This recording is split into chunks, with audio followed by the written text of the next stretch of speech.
আসসালামু আলাইকুম রহমতুল্লাহি বরাকাত। বিএনপির মহাসচিব সর্বজন শ্রদ্ধেয় মির্জা ফখরুল ইসলাম আলমগীর একজন পরিচ্ছন্ন রাজনীতিবিদ। বাংলাদেশের রাজনীতিতে এরকম ব্যক্তিত্ব বিরল বলা চলে। কিন্তু গতকালকের বক্তৃতায় বা বক্তব্যে জনগণের মনে আঘাত লেগেছে। যারা ১৬ বছর ধরে নির্যাতিত হয়েছে, যারা বিগত সরকারের আমলে বিভিন্ন জায়গায় অন্যায়ের শিকার হয়েছে, তাদের মনে কষ্ট লেগেছে।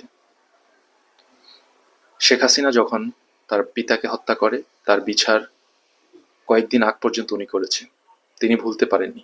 কিন্তু শেখ হাসিনার যেই অন্যায় অবিচার, সেটাকে ২ মাস না হতেই সবাই ভুলে যেতে চলেছে। এটা নিঃসন্দেহে দুঃখজনক। মির্জা ফখরুল ইসলাম আলমগীর বলছেন, আওয়ামী লীগকে আবারও জায়গা করে দেওয়া উচিত,